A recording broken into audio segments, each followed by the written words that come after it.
Continuando a nossa saga de industrialização, hoje nós vamos falar um pouquinho sobre modelos de produção. Vocês certamente já ouviram falar sobre Fordismo e Toyotismo.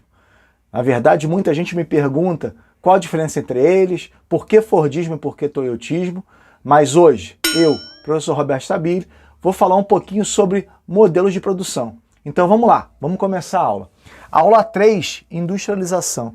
São aulas super importantes, sempre são cobrados nos vestibulares. Modelos de produção. Qual a principal característica desses modelos de produção? Primeiro, por que eles foram criados? Se a gente for pensar na primeira Revolução Industrial, você não tinha uma estrutura produtiva. Na verdade, você está falando de máquinas.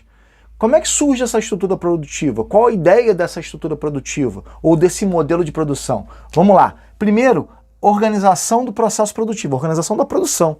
Então a gente vai organizar primeiro a produção. Depois, capacidade produtiva. Aumentar a capacidade produtiva. Então, por que eu me organizo? Porque agora eu vou ter condições de produzir um pouco mais. Pela necessidade do momento? Sim, pela necessidade do momento. Até mais do que isso. Pela estrutura de produção que se necessitava na época de você ajustar o processo produtivo. Você já tinha conglomerados industriais, você já tinha trabalhadores, então você precisava ter uma organização no processo produtivo. E a gente começa com o quê? A gente começa com o Taylorismo. Mas, Roberto, você não falou que era Fordismo e Toyotismo? Mas todo mundo me pergunta o que é Taylorismo. Por que Taylorismo? Por que Taylorismo? Bom, então vamos começar falando um pouquinho do Taylorismo, que é apenas uma, como a gente pode falar assim, não um complemento, mas um pontapé inicial para a organização de trabalho do trabalhador. Por quê? Porque Taylor, na época, pensava o seguinte: dentro da indústria havia espaços, a gente chama de porosidade no processo produtivo. Naquelas 8 horas de trabalho, 9 horas de trabalho, vamos colocar dessa forma, como a gente está acostumado, não se produzia tanto quanto deveria se produzir. Não se utilizava tanto tempo quanto deveria se utilizar o tempo.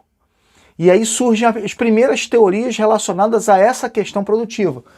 Que, primeiro, a divisão de tarefas, cada trabalhador fazia a sua tarefa e se especializava nela, isso era importantíssimo. O mínimo desperdício de tempo de energia. O que acontecia é que agora se pensava como o trabalhador deveria se comportar, agir dentro da indústria, claro, com uma ordem de cima para baixo, para que ele produzisse mais, economizasse tempo e energia. Então, o Taylorismo tem essa ideia proposta totalmente relacionada ao trabalho, ao trabalhador da fábrica. E aí sim, e aí a gente começa a falar um pouquinho do Fordismo. Por quê? Porque o Fordismo vai entrar do processo produtivo. Não que Taylor não deixou o processo produtivo de lado, não. Ele está falando do processo produtivo, mas especialmente do trabalhador, do empregado que estava ali e de repente não produzia o que ele poderia produzir, porque havia uma desorganização, porque havia tempos onde você não produzia de maneira adequada. E aí o Fordismo vem o quê? Vem concretizar esse cenário. Já muito próximo da Primeira Guerra Mundial, já no início do século XX, onde você já tinha indústria, o Fordismo, e aí a palavra está relacionada à montadora sim, a Ford sim, porque a gente está falando do engenheiro que pensa a indústria automotiva. Não é diferente daqui não, do Toyotismo. Ou seja, pensando em indústria automotiva, que são indústrias fortíssimas no cenário mundial. A gente tem que levar em consideração isso. A indústria automotiva sempre foi muito forte no cenário internacional. E aí, no Brasil, não é diferente. No mundo também não é diferente. Consequentemente, o Fordismo, o Ford, aí a gente está relacionando a indústria automotiva, o Fordismo traz características sólidas do processo produtivo. De que forma essas características sólidas do processo produtivo? Olha só, linha de montagem, agora eu tenho uma linha de montagem, uma linha de produção, uma esteira de produção. Essa esteira você vai ficar localizado lá e quando chegar, por exemplo, a roda, a porca, eu vou botar o parafuso na porca e vai passar e assim sucessivamente. Eu vou ficar fazendo aquilo a minha vida toda. Tanto que tem uma chargezinha que caiu, se eu não me engano, na prova do Enem, segunda aplicação. que é uma charge que se fala assim, olha, estou me aposentando e sabe o que eu vou fazer? E o personagem pergunta para o outro. Ele fala assim, o que você vai fazer agora? Eu vou lá no final dessa esteira de montagem para saber o que eu estou montando, porque eu não sei. Eu só coloco lá a porca no parafuso, ponto. E é isso nessa linha de montagem. Por quê? Porque você criando essa esteira, quando você começa a produção, no final dessa esteira você tem um produto final. E aí eu consigo dinamizar o trabalho, que era essa ideia da capacidade produtiva, entendo que nesse momento eu tenho o que nós chamamos de produção em massa, que é uma característica fortíssima do Fordismo. Então você pensa em Fordismo, você pensa em produção em massa. Outros aspectos importantes é que como você produz em massa, você precisa ter o quê? Grandes estoques. Precisa comprar muito. Você está produzindo em massa. E o mais interessante aqui, esses produtos são produtos homogêneos. É uma diferença muito importante. Por que homogêneo? São produtos iguais. Você não tinha diferenciação nem produzir para determinadas características da população. Era um produto e ponto. Isso caracterizou essa produção em massa. O Fordismo vem com essa força. E nessa época havia uma necessidade sim, mas com essa característica da produção em massa. Por isso os grandes estoques. Eu precisava comprar muita matéria-prima, que era vantajoso até comprar muita matéria-prima na época. Outro aspecto importante é que você reduziu o desperdício, entre aspas, porque a linha de montagem, você tinha a linha de montagem, e no final da linha de montagem falava assim, ó, e aí, tá bom ou não tá bom o produto? Tá bom? Então, vamos vender. Não tá bom? Volta lá para a linha de montagem para que a gente fizesse toda a reparação dele, novamente. Isso, de uma certa forma, era considerado uma redução do desperdício. E um outro fator, até eu acho mais importante que esse, é a concentração industrial. Nesse momento, se concentrava as indústrias. Os aglomerados industriais estavam ali, ó, todo mundo junto. Era importante isso. Por vários fatores, inclusive com o custo de matéria-prima. Mas era importante a concentração industrial. De acordo com o trabalhador, agora que nós já começamos a falar no Taylorismo, o trabalhador tinha que características? Primeiro, um trabalho especializado e alienado. Por que alienado? Ele só fazia uma coisa. Imagina você passar 30 anos colocando parafuso na porca. Era somente isso. Você entrava na fábrica, batia o seu cartão, chegava lá na sua parte da esteira e começava a fazer o trabalho. Inúmeras imagens, inúmeras fotos, vocês vão ter a realização desse cenário, que é o trabalhador que fica paradinho fazendo o seu trabalho na esteira. Alienado. Especialista, mas alienado. Outros aspectos relacionados a isso, primeiro, sindicatos fortes. Você gerava muito emprego. Pensa numa segunda revolução industrial, você gerando emprego. Então você tinha sindicatos fortes porque parte da população trabalhava na indústria. Então os sindicatos eram fortes. Jornadas de trabalho longas. Sim, nós vimos lá na primeira revolução industrial, quando nós falamos na aula passada, na aula 2, que você tinha inclusive o trabalho infantil. Porque o trabalho infantil era mais barato. E as jornadas longas, sim, de trabalho, a gente brincou com 8 horas de trabalho, mas as jornadas eram longas, para que você produzisse mais. Lembra que você está falando de produção em massa. Então, esse era o Fordismo do início do século XX. O Fordismo da segunda revolução industrial. Uma outra característica que eu vou colocar aqui, ó, segunda revolução industrial. São as características que a gente tem desse Fordismo.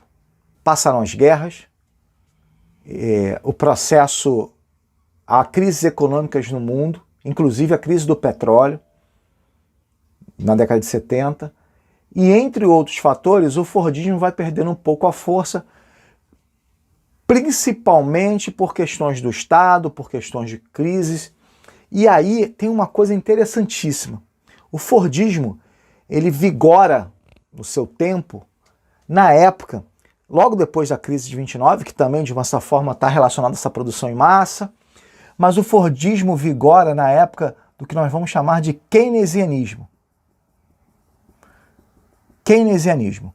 O keynesianismo tem como principais características o bem-estar social e a maior participação do Estado na economia, ou a maior participação, intervenção do Estado. O Estado não poderia ficar livre de intervir e ajudar a população. E criar benefícios, por isso o bem-estar social. Então eu tenho uma maior participação do Estado aqui. E o keynesianismo ele vai de 1930 a 1980.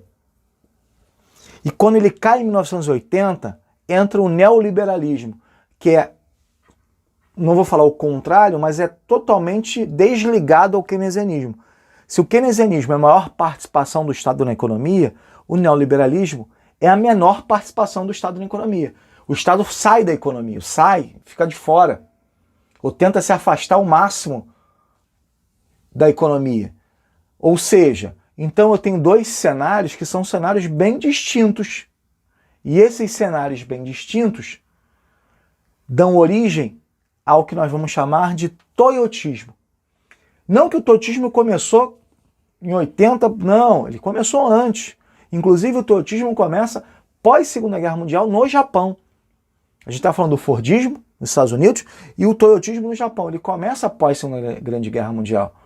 Só que ele vai ganhando espaço quando ele implanta determinadas características que são características diferentes do Fordismo. E essas características diferentes do Fordismo estão relacionadas, primeiro, bens heterogêneos. Lembra que nós falamos aqui dos bens homogêneos? Ali são bens heterogêneos.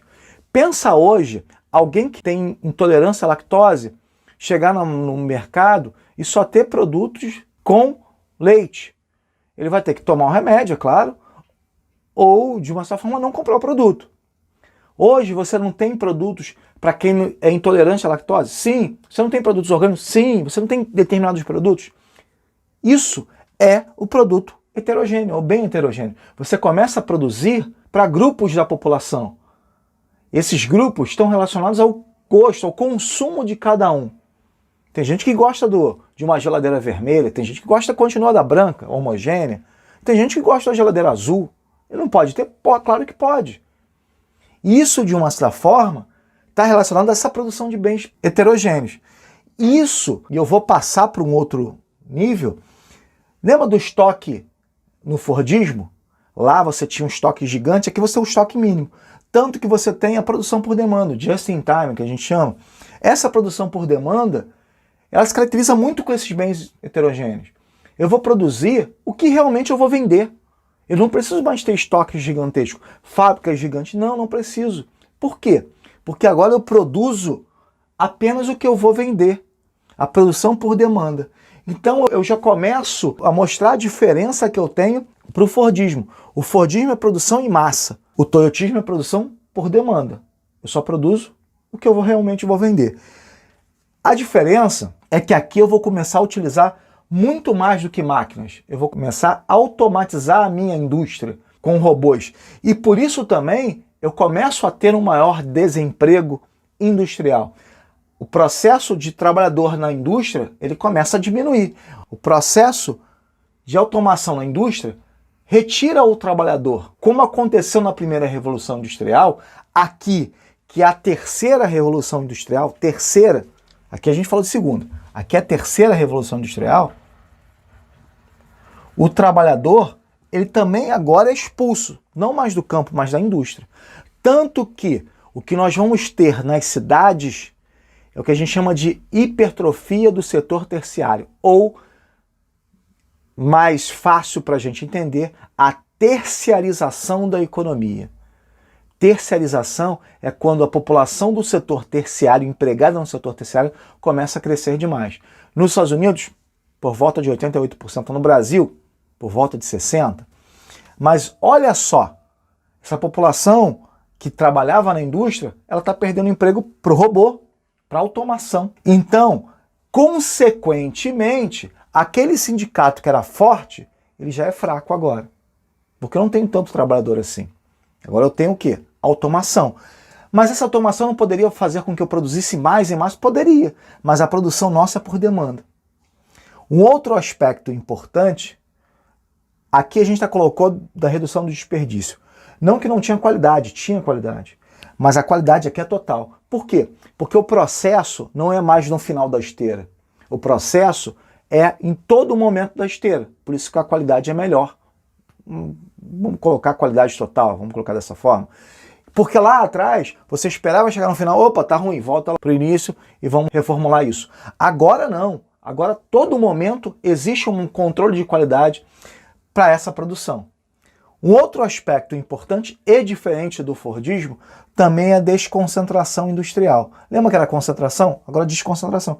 Por quê? Porque a indústria agora ela procura custos menores de produção.